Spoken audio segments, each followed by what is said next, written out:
Sim, firme nas promessas de Jesus. Olá, estamos de volta com o programa O Testemunho da Fé, como você bem sabe, tratando sobre os 10 mandamentos da Santa Lei de Deus. É uma alegria poder compartilhar esse assunto com vocês. De fato, 10 minutos para cada mandamento é apenas para estimulá-los a estudar a Escritura e a perceber que nos 10 mandamentos Deus tem tantas lições para nós, tantos ensinos para nós.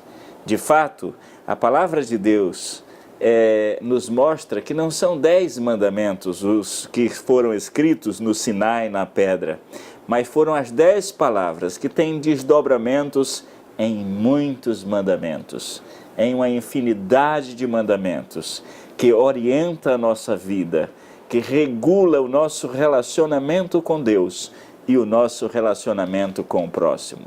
Estamos felizes porque estamos chegando ao 9º mandamento da lei de Deus. Um mandamento que tem muito a nos ensinar. Ele diz o seguinte, Êxodo capítulo 20, agora o versículo 16. Diz assim, não dirás falso testemunho contra o teu próximo. O que significa esse mandamento para nós? O que é um falso testemunho? É um testemunho não verdadeiro, é uma afirmação falsa, é uma afirmação não condizente com a verdade. Mas o que significa isso, além dessas coisas? A mentira sobre si, sobre o próximo, sobre Deus e sobre a criação. O falso testemunho pode estar voltado para isso, sim. A teoria da evolução é um falso testemunho sobre a criação de todas as coisas. Eles dizem que é a partir da evolução das espécies, inclusive uma teoria em decadência no nosso tempo, porque já está descoberto, se você pesquisar na internet os últimos avanços científicos, você vai perceber que eles já descobriram que o genoma humano, o DNA humano, 97% não está condizente com o planeta Terra.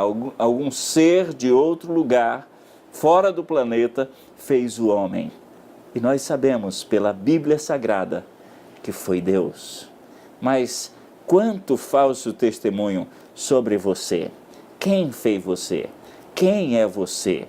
De onde você veio? Para onde você vai? Qual o projeto do Criador para a sua vida? Se o testemunho não for verdadeiro, é uma quebra do 9º mandamento da lei de Deus. Uma verdade também recheada de mentira também é um falso testemunho. Nós poderíamos pensar em a mistura da verdade com a mentira.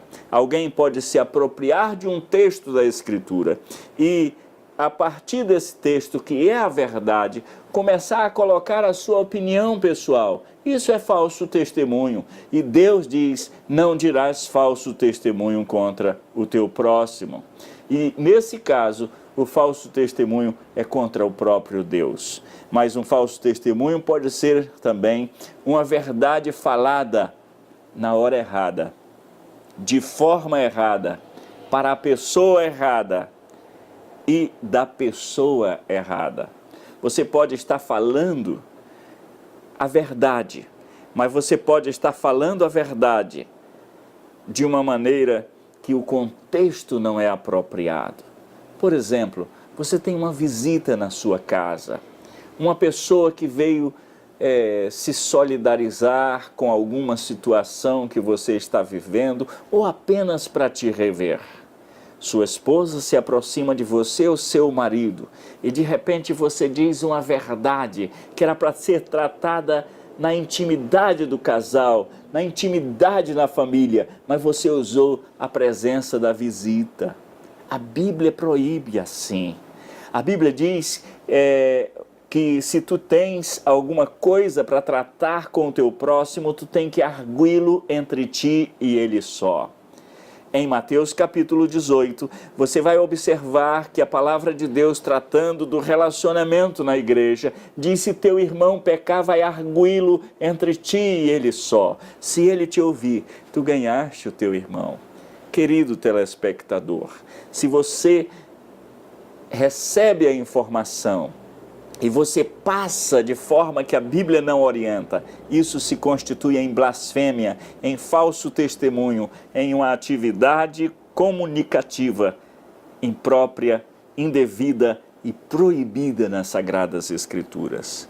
O testemunho é verdadeiro, mas as palavras, o vocabulário, foge à intenção da verdade, ou visa objetivos escusos. Quando nós olhamos a Escritura, nós olhamos que devemos falar a verdade com o nosso próximo. A Bíblia diz assim em Zacarias capítulo 8, versículo 16. Eu gostaria que você frisasse isso. Zacarias 8,16, Antigo Testamento. O Senhor Deus diz uma palavra muito firme, uma palavra muito grave. A Bíblia diz: falai a verdade cada um com o seu próximo. Executai juízo nas vossas portas, segundo a verdade. E olha como ele conclui esse versículo: em favor da paz. Você não pode falar a verdade, você pode dizer: eu sou uma pessoa muito sincera, pastor. O que eu tenho de dizer, eu digo. Eu não levo recado para casa. Você pode falar assim, mas isso não está certo. Você precisa falar a verdade, mas a palavra de Deus orienta que essa verdade deve visar a paz, não exibir alguém que se orgulha de ser inconsequente no seu vocabulário, não para humilhar o seu próximo. A verdade, não para disseminar informações que vão deixar seu próximo em situação difícil, porque ele pecou e você também peca. Você lembra quando Jesus disse para os fariseus: aquele que não tiver pecado, seja o primeiro que lhe atire a pedra. Ou seja, em favor da paz. E ele diz: nenhum de vós pense mal no seu coração contra o seu próximo. A Bíblia proíbe adivinhos. A Bíblia proíbe essas pessoas que dizem assim: ah, pastor, basta eu olhar que eu já conheço tudo. Você é Deus. Você é o Senhor. Cuidado para não julgar errado. A palavra de Deus orienta: não julgueis segundo a aparência, mas pela reta justiça. Ou seja, nenhum de vós pense mal contra o seu próximo, nem ame o juramento falso, porque a todas estas coisas eu aborreço, diz o Senhor. Eu queria fechar esses 10 mandamentos com 3 exemplos de vítimas de testemunha falsas. O primeiro é o Senhor Jesus Cristo.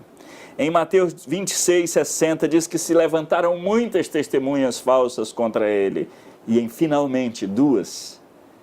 E eles disseram: é réu de morte, crucifica-o, crucifica-o. De fato, o inocente precisava morrer e era plano de Deus em favor de nós culpados.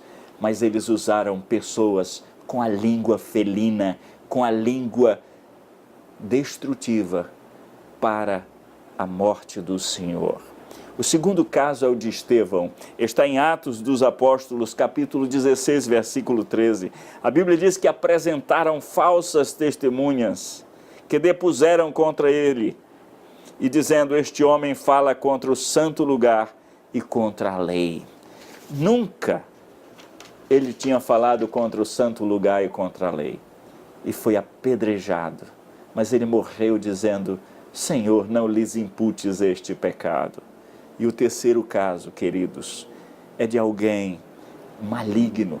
O caso de Nabote. No Antigo Testamento, 1 de Reis, capítulo 21, versículo 12. Para tomar a terra daquele homem, para satisfazer um capricho do rei, uma mulher chamada Jezabel. Essa mulher proclamou um jejum e levantou pessoas falsas. Ora, no centro da religião, com mecanismos religiosos, o jejum. eles se levantaram para mentir contra aquele homem e tirar a vida. A fofoca, o mexerico, a blasfêmia, a infamação, o falso testemunho, infelizmente, também acontece dentro das igrejas. E o Senhor diz que abomina aquele que semeia contenda entre irmãos. Está escrito lá em Provérbios. Querido amigo, Deus tem nojo, a palavra abomina, da quem usa as palavras para prejudicar o próximo, para ferir o próximo, para destruir a vida, para se apropriar do que não deve. Que Deus nos livre dessa maldição que é tão terrível, que é dizer falso testemunho. Que nós possamos falar sobre Deus, sobre os homens, sobre nós mesmos, sobre tudo o que é de acordo com a vontade do Senhor em favor da paz.